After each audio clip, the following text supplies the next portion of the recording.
Good morning, students. Good morning, teacher. Good morning. आता आपण कोणता लेसन शिकणार आहोत?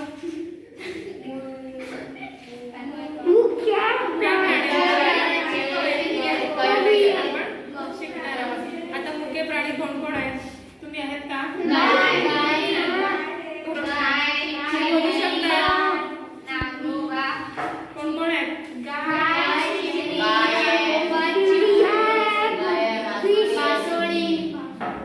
आता बघा या पाठामध्ये वेगवेगळ्या प्रकारचे प्राणी आहेत तर त्यांची कैफियत म्हणजे व्याख्या. आपल्याला जो त्रास होत असेल तो सांगण्याचा प्रयत्न करत आहेत प्राणी. आता प्राण्यांना आपण कधी कधी मारतो म्हणजे ती त्यांची व्यथा असते. कधी कधी ते प्राणी चुकतात पण आपण त्यांना काय करतो? मारतो. त्याला म्हणजे एक योग्य उदाहरण आहे की आपण प्राण्यांचा कधी कधी काही माणसं छळ करतात, धोपटून काढतात प्राण्यांना, गुरांना वगैरे. गाई गुरं जे लोक पाळतात ना ते शिस्तीमध्ये नाही राहिले की त्यांना काय केलं जातं? मारूनच सरळ केलं जातं. तुम्हाला पण तुमची मम्मी करत असेल ना? करते ना? मारत नाही का मम्मी? मग तुम्हाला वाटतं ना एक व्यथा तुमची पण एक कैफियत असेल, व्यथा असेल की मम्मी मारते, पप्पा मारतात. हा नाही आहे ना? चांगल्यासाठी मारतात ना? टीचरचं पहिला सांगतील तुम्ही. तर पहा ह्या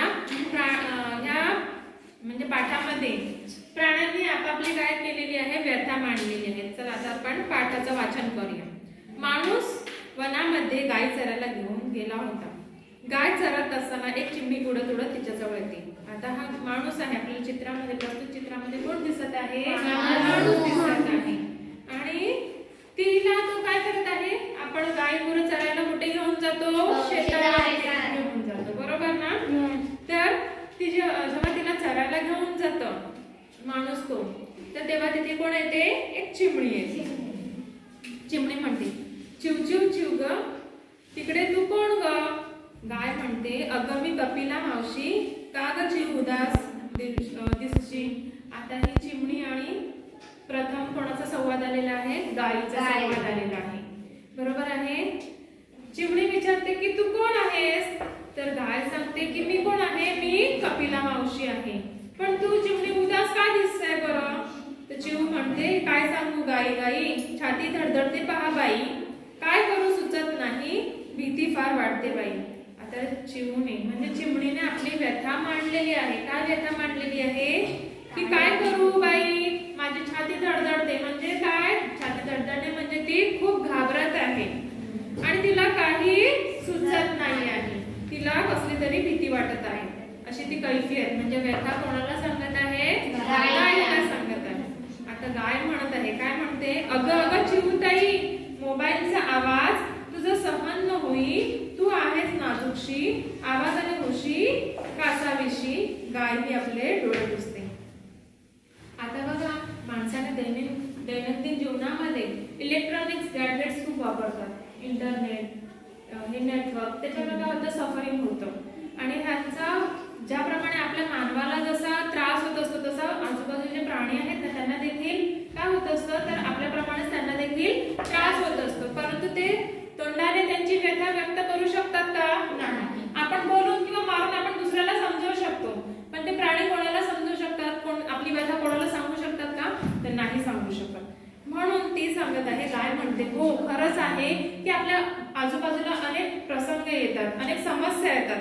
आता आज हा मोबाईलचा आवाज आहे तो वारंवार आता हिचा वाजतोय, त्याच्यानंतर दुसऱ्या वेळेला सतत कोणाचे आणि कोणाचे फोन वाजतच असतात. त्याच्यामुळे ह्या प्राणी मात्रांना पण काय होतं? त्याचा त्रास होत असतो. आणि चिमणी कशी आहे? चिमणी कशी आहे? नाजूक आहे. म्हणून त्याच्या आवाजाने तू साहजिकच तू काय होणार आहे? कासावीस होणार आहे, बरोबर ना? कासावीस होणे म्हणजे व्याकुळ होणे. कासावीस होणे म्हणजे व्याकुळ होणे.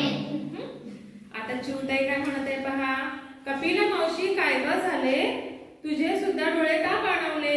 आता चिव म्हणते आहे, चिवने तिची व्यथा मांडलेली आहे आणि आता तिला प्रत्युत्तर म्हणून गायीने देखील आपली व्यथा सांगितलेली. हो खरंच म्हणजे मला देखील त्रास होतो ज्याप्रमाणे तुला त्रास होत आहे. आणि हे सांगताना तिचे पण डोळे कसे झालेले आहेत? ओले झालेत, पाणावलेले आहेत. का? दुःखाने झालेले आहेत. आपल्याला जेव्हा रडू कधी येतं?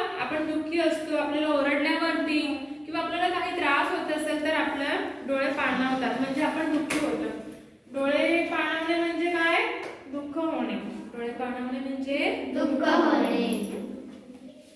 तर चिव विचारते की तुझे डोळे का पाणावलेले आहेत, तू का दुःखी आहे बरं.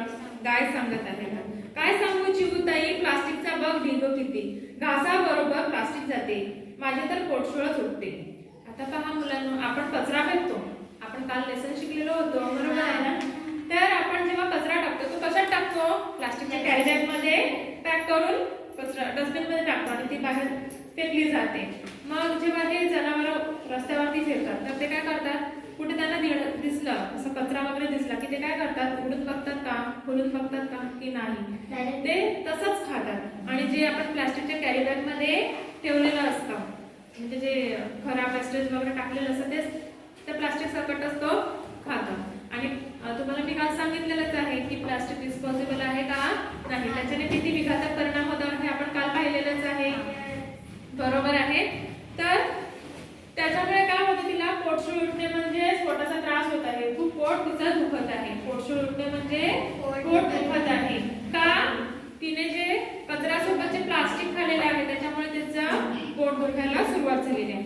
आता चिवताई बघा काय म्हणते, काय करावे सुचत नाही, मानव शहाणा होतच नाही.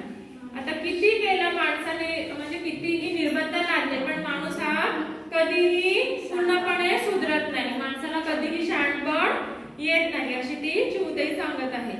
गाय म्हणते पहा, चल ग जाऊ तलावावर पाणी पिऊ घोटभर. दोघी तलावाच्या काठावर जातात. आता त्यांना गाणे वगैरे चुकून झाले असतील त्यांचे, गाईचं गवत खाऊन झालं असेल, मग आता ते कुठे जायचा विचार करतात, पाणी पिण्यासाठी. आता आपण खाल्यावर आपल्याला साहजिकच तहान लागते, बरोबर आहे ना. मग ते दोघी विचार करतात की आता आपण कुठे जाऊया बरं, पाणी पिण्यासाठी तलावावर जाऊया. आणि दोघी काठावर येतात. कुठे येतात, तलावाच्या काठावर येतात. आता तेथे बघा तिसरी व्यक्ती कोण आहे, तिकडे मासोळी आहे. आता पहा तिचा संवाद पहा, अगं कपिला, अगं चिवू, नका इथे पाणी पिऊ. आता मासोळी त्या पाण्यात राहते, मासोळी कुठे राहते, मासा कुठे राहतो, पाण्यात राहतो ना. तर या दोघींना पाहून ती पुढे येते आणि सांगते, अगं कपिला, कपिला म्हणजे कोण, गाय, आणि चिवताई, इथले पाणी पिऊ नका. का, चिवताई म्हणते, का ग मासोळी, तू तर राहतेस यात जळी. आता मासोळीने सांगितले की बाई या तलावातलं पाणी काही तू पिऊ नको. आता ती राहत असेल, आपल्याला एखाद्या वातावरणामध्ये आपण राहत असलो, एखाद्या एरियामध्ये राहत असलो, तेथील समस्या आपल्याला माहित असलं तर आपण साहजिकच दुसऱ्यांना की बाबा इथे येऊ नको, हा प्रॉब्लेम आहे तर तू इथे येऊ नको आपण सांगतो ना, दुसऱ्यांना अलर्ट करतो. त्याप्रमाणेच मासोळीने देखील कोणाला अलर्ट केलेला आहे, चिवताईला आणि गाईला अलर्ट केलेला आहे की बाबा इथलं पाणी पिऊ नको. तर चिवताई म्हणते, का ग तू तर येथेच राहते ना. तर मासोळी म्हणते, इथले जल विषारी, तगमग जीवाची होते भारी, पाणी आहे घाण घाण, तडफडती जलचरांचे प्राण.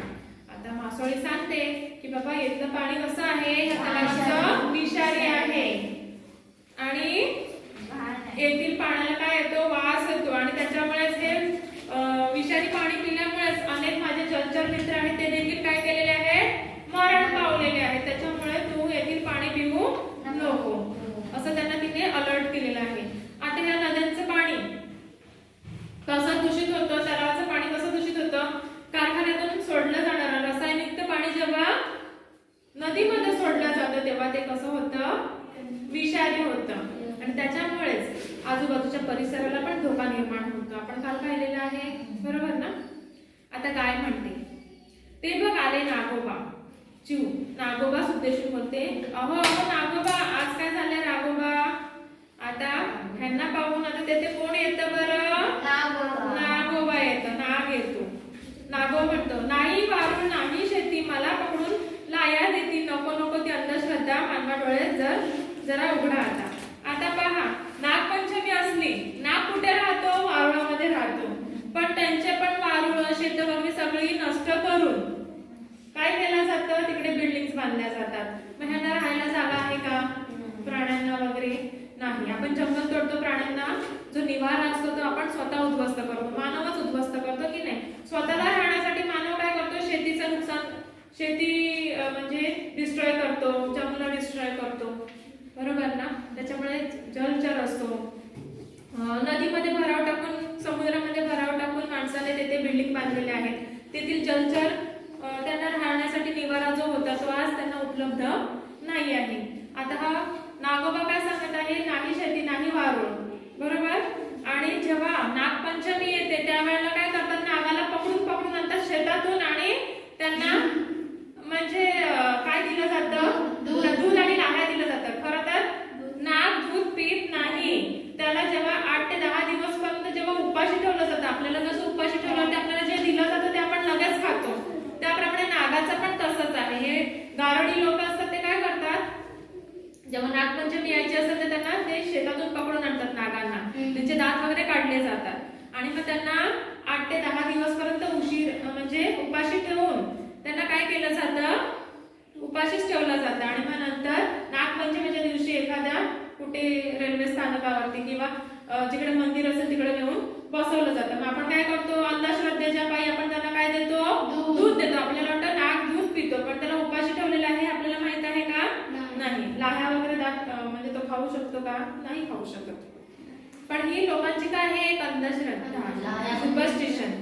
ते तांदळाच्या ह्याच्यापासून बनवतात ना लाह्या, सफेद कलरच्या असतात ना, त्यांना लाह्या म्हटलं जातं आणि त्या व्हायला जातात. म्हणजे त्या दिवशी नागपंचमीच्या दिवशी मोस्टली ते व्हायला जातात. काही अंड घेऊन जातात, अंड असतं ना ते पण घेऊन जातात नागोबाला देण्यासाठी नागपंचमीच्या दिवशी, बरोबर. पण त्यांचं जे अन्न आहे तो कोणाला खातो, नाग काय खातो, उंदीर वगैरे खातो, बेडकं खातो, बरोबर ना. म्हणजे शेतीमध्ये जे असतात तेथील त्याचं फक्त पोषक अन्न असतं तेच तो खातो. आणि जर आपण त्याला इतर अन्न वगैरे दिलं तर काय होऊन जाणार, त्याच्या शरीरामध्ये काय होऊन जाणार, बिघाड होऊन जाणार ना. मग कधी कधी अशी जनावर काय होतात, मरून जातात. दात विष असतं ना, काही दात म्हणजे जनावरांमध्ये काही विषारी पण असतात, विषारी असतात. त्याच्यामुळे कोणाला इजा पोहोचू नये म्हणून त्यांचे काय काढले जातात, पहिला दात काढले जातात. आता पहा मुलांना, गाय म्हणत आहे, माणसाला उद्देशून बोलते, का मुक्या प्राण्यांना देता त्रास, का जंगलाचा करता ऱ्हास, वाघोबा मग घालतात झडप, तुम्हालाच करतात पोटात कडक. आता पहा मुलांनो, माणसाने काय केलेलं आहे, माणसं लोकसंख्या वाढत चाललेली आहे, पण जमीन आहे, जमीन जागा आहे ती वाढते का, नाही वाढत. मग आता एवढी लोकसंख्या वाढलेली आहे, एक मनुष्याला 4 मुलं, 4चे अजून 8 होतील, 8चे अजून 16 होतील, ती फॅमिली वाढते. पण त्यांचं घर आहे ते वाढतं का, नाही वाढत. मग ते काय करतात, आपल्या आजूबाजूचं जे वातावरण असेल, जी झाडं झुडपं वगैरे असतात, शेती असते, मग तिथली ती झाडं कापली जातात आणि तिथे काय बांधतात, घरं बांधतात आणि तिथेच राहतात. त्याच्यामुळे प्राण्यांचा निवारा पण निघून जातो. माणसाने जंगलं, जी रानं असतात ना मोठी मोठी, जिथे वाघ सिंह वगैरे जंगलात राहतो, लांडगे कुठे राहतात, जंगलात राहतात, ते प्राण्यांनाच खातात. ते मानवी वस्तीत येतात का, माणसांना खाण्यासाठी नाही. परंतु आज काय झालेलं आहे, माणसाने जंगलच तोडलेली आहे. मग ते लोक राहणार कुठे, त्यांचा निवारा तोडल्यानंतर ते कुठे येणार आहेत, त्यांची भूक भागवण्यासाठी कुठे येणार आहे, मानवी वस्तीमध्येच येणार आहेत, बरोबर आहे ना. त्याच्यामुळे ते मानवी वस्तीमध्ये शिकार करण्यासाठी मानवाचे शिकार करतात आणि माणसांना गडप करतात. आज आपण बघतो लांडगे येतात आहेत, भर वस्तीमध्ये लांडगे येतात, गाय घेऊन जातात, कुत्रे घेऊन जातात, इव्हन माणसांना पण कितीतरी म्हणजे खालेलं आहे. आत्ताच 8 ते 10 दिवसांच्या अगोदर एसटीचे माझ्या गावी पण येतात टीचर, म्हणजे न्यूज पाहता ना तुम्ही, हा म्हणजे टीचर. लांडगे पण लांडग्याचं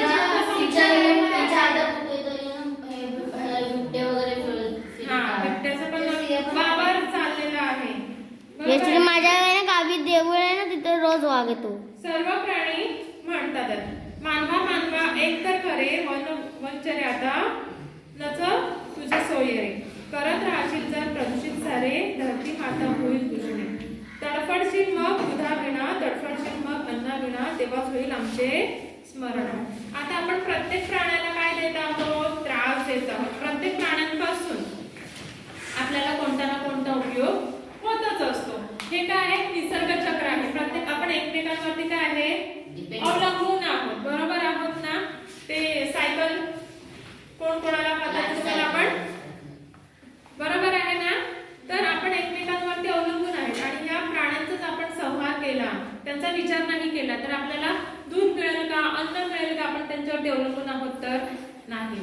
जागृत होऊन राखशील पर्यावरण म्हणजे माणूस काय करतोय, सगळ्या प्राण्यांनी काय केलेली आहे, त्यांची व्यथा ही माणसाला मांडलेली आहे आणि माणसाला समजवायचा प्रयत्न केलेला आहे. जर आम्हीच नाही राहिले तर तुमचा पण काय होणार आहे, शेवटी संवारच होणार आहे. एकमेकांवरती आपण काय आहोत, डिपेंड आहोत. आता पहा मुलांनो, काही येथे मांसाहारी लोक आहेत, त्यांना कशावरती, प्राण्यांवरतीच अवलंबून राहावं लागतं. वेगवेगळे प्राणी खातात ना काही, त्यामुळे तर तुम्ही जर आमच्यावरती अवलंबून आहात आणि जर आमचा ऱ्हास झाला तर तुम्ही पण त्याचप्रमाणे तुमची पण अधोगतीच होणार आहे. असं सगळे प्राणी एकत्र येऊन कोणाला उद्देशतात आहे, मानवाला उद्देशतात आहे. माणूस म्हणतो, नका नका हो असे बोलू, आम्ही आमचे वर्तन बदलू, पर्वत जल वातावरण नाही करणार प्रदूषण, सदा करीत वृक्षारोपण, हिरवेगार वनीकरण, कीटक पक्षी अनुजंचर, सगळे सोयरे तुम्ही वनचर. आता पहा मुलांना, माणसाचे डोळे उघडलेले आहेत, सर्व प्राण्यांनी एकत्र येऊन त्यांची कैफियत मांडलेली आहे.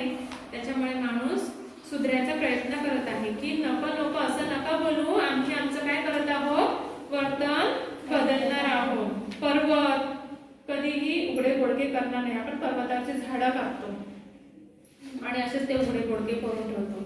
जल, पाण्यामध्ये वेगवेगळ्या प्रकारचे रासायनिक पाणी सोडतं, त्याच्यामुळे जल प्रदूषण करतो. बरोबर आहे. वातावरण म्हणजे हवेचं प्रदूषण करत आहोत आपण, वायू प्रदूषण करत आहोत. ते कोणत्याही प्रकारचं प्रदूषण आम्ही येथे आता करणार नाही. आणि ही निसर्ग, ही वसुंधरा भरीभरी ठेवण्यासाठी आम्ही सतत प्रयत्न करणार आणि जेवढं आमच्या परीने होईल तेवढ्या परीने आम्ही काय करणार आहोत, वृक्षारोपण करणार आहोत. आता वृक्षारोपण करणं ही काळाची गरज आहे. ग्लोबल वॉर्मिंग भरपूर होत चाललेलं आहे. त्याच्यामुळे ह्या आपल्या सृष्टीला वाचवायचं असेल तर प्रत्येकाने एक झाड लावलंच पाहिजे आणि ते रुजवलं पाहिजे. नाहीतर काय करतात, वनीकरण करतो आपण, हजारो वेचून मरून जातात. म्हणून माणसाने काय विचार केला पाहिजे, मी स्वतः एक झाड लावेल आणि ते झाड जगवेल, ज्याच्यामुळे जी आपली वसुंधरा आहे, आपली पृथ्वी आहे, धरती आहे, ती कशी दिसेल, हिरवीगार दिसेल आणि त्याचाच उपयोग आपल्याला होईल. पर्यावरण शुद्ध राहण्यासाठी झाडं लावणं गरजेचं आहे, पाऊस पडण्यासाठी झाडं लावणं गरजेचं आहे. बरोबर आहे ना. आणि तुम्हीच कोण आहेत, आमचे सगळे सोयरे. सगळे सोयरे म्हणजे काय, आमचे नातेवाईक आहेत. म्हणजे पर्यावरण पण आमचं कोण आहे, नातेवाईक आहे. आमचे सगळे सोयरे, वृक्ष, प्राणी, कीटक, पशु पक्षी, जलचर हे पण कोण आहेत, आमचे सगळे सोयरे आहेत, असं तो म्हणत आहे, माणूस म्हणत आहे. म्हणून आम्ही तुम्हाला आता कोणत्याही प्रकारचा त्रास देणार नाही. आम्ही आमच्यामध्ये काय करणार आहोत, सुधार करणार आहोत. आम्ही आमच्या वागण्यामध्ये, वर्तणुकीमध्ये आम्ही आमच्या बदल करणार आहोत. पहा मुलांनो, आता आपण इथे पाठ हा शिकलेला होतो. तर आता शब्दार्थ पाहूया आपण. कैफियत म्हणजे तक्रार. कैफियत म्हणजे तक्रार. कासावीस होणे म्हणजे व्याकुळ होणे. कासावीस होणे म्हणजे व्याकुळ होणे. डोळे पाणवणे म्हणजे दुःख होणे. डोळे पाणवणे म्हणजे दुःख होणे. पोटसूळ उठणे म्हणजे पोट दुखणे. पोटसूळ उठणे म्हणजे पोट दुखणे. जलचर म्हणजे पाण्यात राहणारा प्राणी. जलचर म्हणजे पाण्यात राहणारा प्राणी. डोळे उघडणे म्हणजे सावधान होणे. डोळे उघडणे म्हणजे सावधान होणे. सगळे सोयरे म्हणजे नातेवाईक. सगळे सोयरे म्हणजे नातेवाईक. ऱ्हास म्हणजे नष्ट. दूषण देणे म्हणजे दोष देणे. स्मरण म्हणजे आठवण.